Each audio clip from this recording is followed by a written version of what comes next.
Hello, guys. We are the almighty Campbell clan. I'm sure you guys all know our names because it is the last day, so I'm not gonna bore you with that. Our drug is called salvitimab. It's treating psoriasis. Um, we're aiming to clear the psoriasis effectively with less side effects as well. And our target audience is young people aged from 16 to 33-year-old who currently have moderate psoriasis.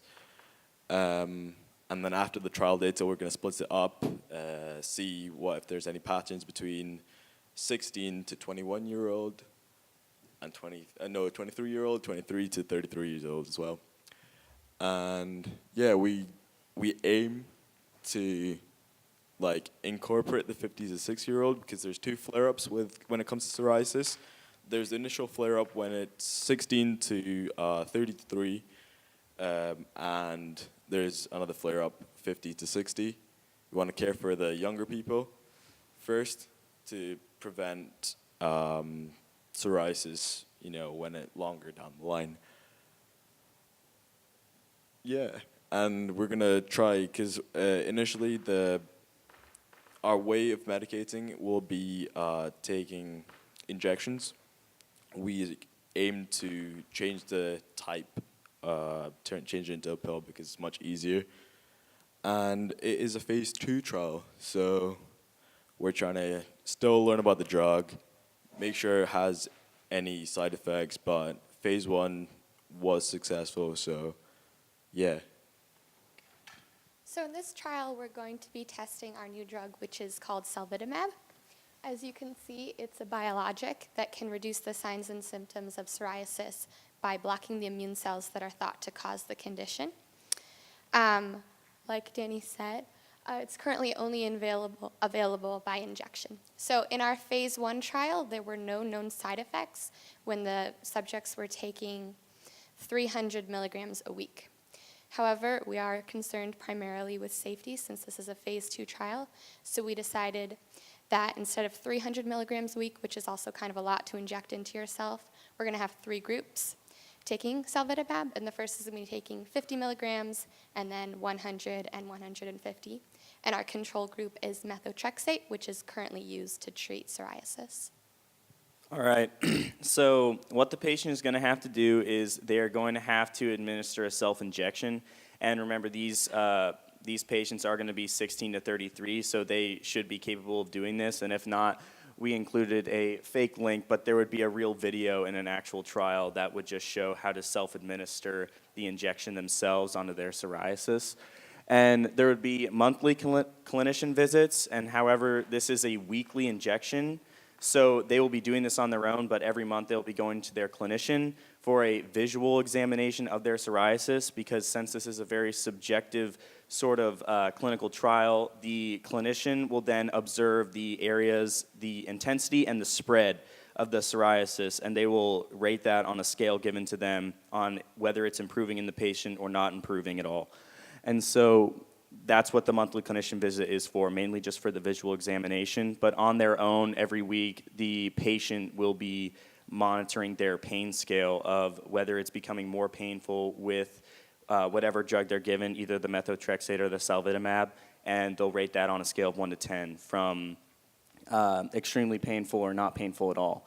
And so it's also telling your clinician whether you have any symptoms at all. There are known symptoms for methotrexate, and that's why we are using the salvitimab to hopefully not have any symptoms at all.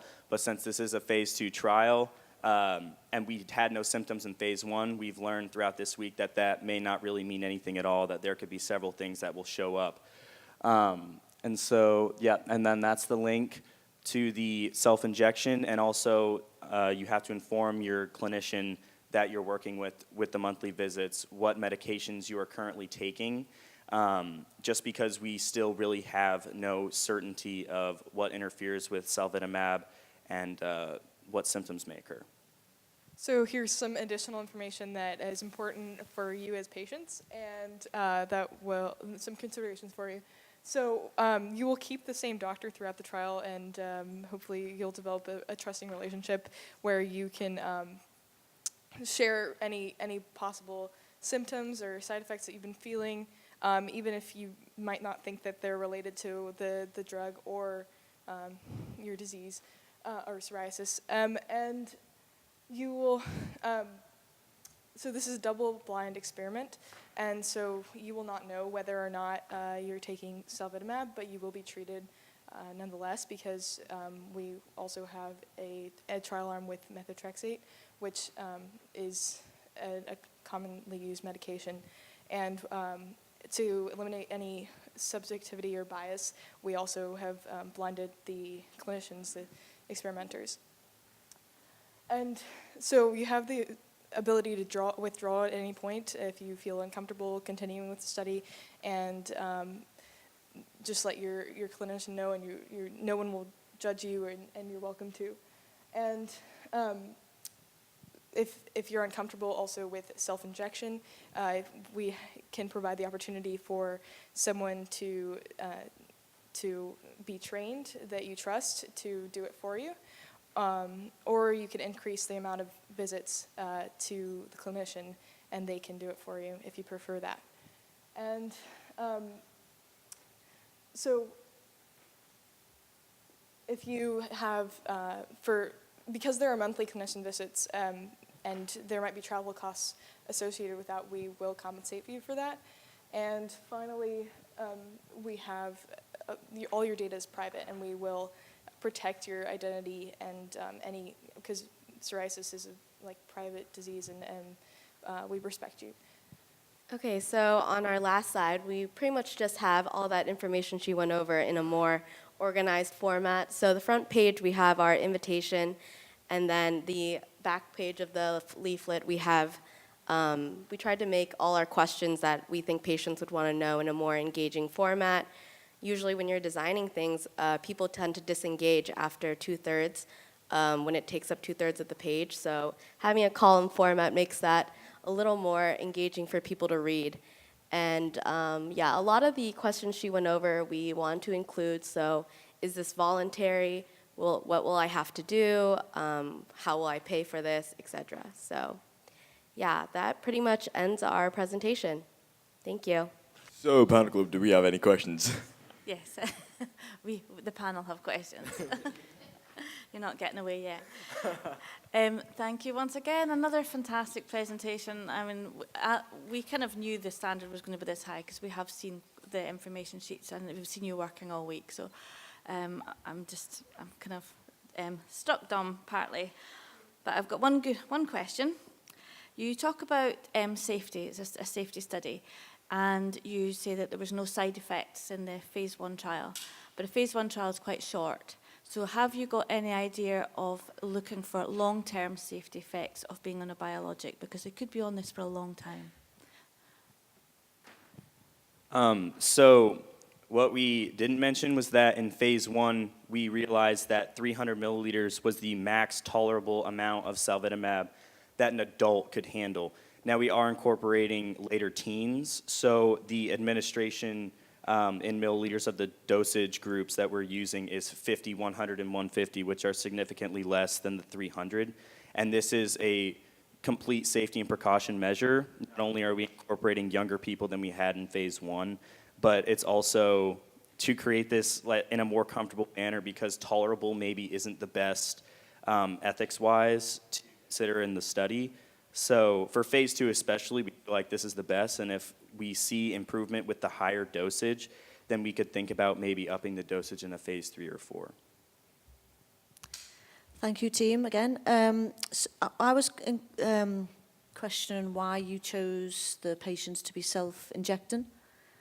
What made you come up with that?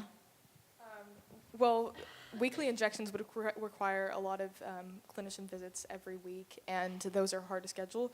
And the patient does have the option to have someone else do it.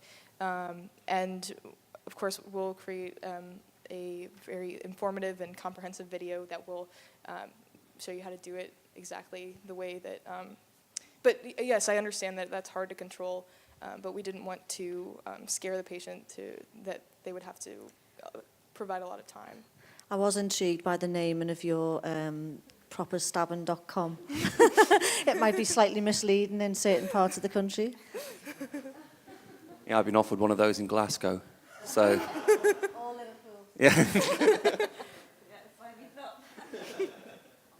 Okay, so I was interested in your selection of age groups. I think it's good that you stratified it out by age, but I was interested in your lower end of inclusion for age range, really. Why draw the line between 15 and 16? So I just wanted to see what the rationale was for starting at 16, essentially. Mostly for consent purposes, because here in the UK, it's you're an adult when you're 16, or at least in Scotland, and so you can sign the consent form on your own. Yes. Also, because the 50 to 60-year-olds have a lot more medical factors involved in their lives and more illnesses they could be dealing with. So we figured that when younger people are kind of more healthier in their prime at 16 to 33, there would be less interfering factors. Well, like in reality, there's a lot more medical problems with Now the the hole's older dug. people. Sorry, I I'm don't not mean to cut speaking you about off. any of you guys. I don't mean to cut you off. Yeah, keep going. Sorry. Yeah. Yeah. Yeah. No. Well, it's just that because these are so different age gaps for this disease, we figured we either stick with one or the other.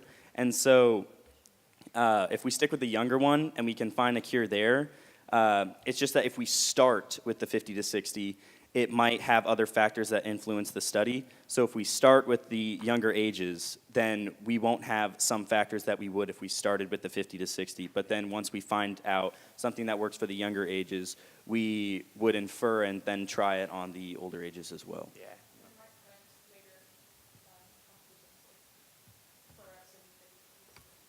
Cool. Excellent. Thank you very, very much. Cheers, everyone. Yeah.